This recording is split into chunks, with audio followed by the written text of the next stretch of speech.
विधानसभा चुनाव संपन्न हो गए हैं और मतगणना के बाद भाजपा की ऐतिहासिक जीत हुई है, जहां भाजपा के विजयी प्रत्याशी जनता का आभार धन्यवाद दे रहे हैं। वहीं कांग्रेस के प्रत्याशी एवं पूर्व विधायक अजय टंडन ने ईवीएम को दोषी ठहराया है।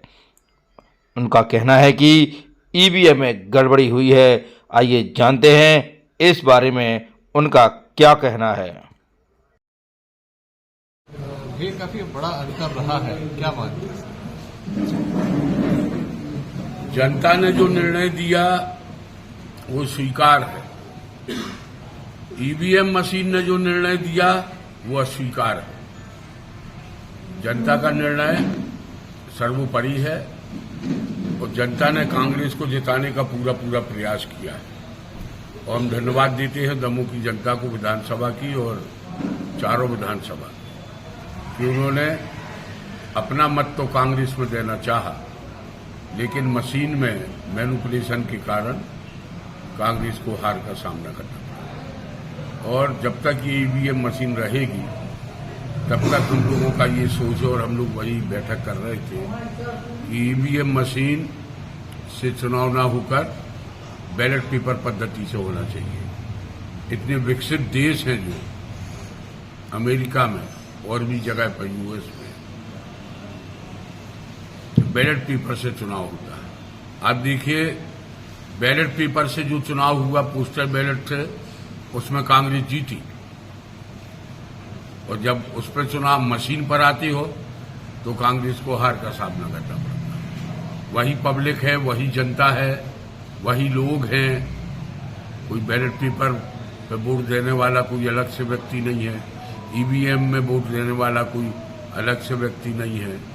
कहने का मतलब ये है कि ईवीएम मशीन से चुनाव बंद होना चाहिए और सभी पार्टियों को, भाजपा को छोड़, भाजपा तो ये निर्णय लेगी नहीं कि बैलेट पेपर से चुनाव हो। सभी लोगों को एक मतेन चुनाव आयोग से ये कहना चाहिए कि बैलेट पेपर से चुनाव हो। और बैलेट पेपर से चुनाव कराने में दिक्कत क्या है? केवल काउंटिंग ही में टाइम लगता है। लगता रहे, एक दिन नहीं 2 दिन में होगी और कभी ना कभी तो पूरी होगी। और क्या कभी बैलेट पेपर से चुनाव होता नहीं था? होता था। पहले के समय में बैलेट पेपर से चुनाव होते थे और निष्पक्ष चुनाव सामने आते थे, इतनी कोई कंट्रोवर्सी नहीं होती थी। हम तो ये कहना चाहते हैं, हमारी जो कांग्रेस पार्टी है वह हमेशा जनता के साथ है, जनता के हितों की बात करेगी और हम हमेशा, और हमारी पार्टी जनता के सुख दुख में शामिल है और दमोह का विकास हो, बढ़िया किस्म से हो। और भाजपा ने जो वादे किए हैं वह उन्हें पूरे करना चाहिए, क्योंकि ईवीएम मशीन से जीते या किसी भी जीते, जीत का सेहरा तो उन्हीं के सिर पर बंधा है। उन्हें अपनी जवाबदारियों का निर्वाह करना चाहिए। एक बहुत बड़ा अंतर रहा। पहली बार ऐसा कभी हुआ दमोह के इतिहास में, दमोह विधानसभा में कोई प्रत्याशी इतने लंबे स्तर से जीता हो।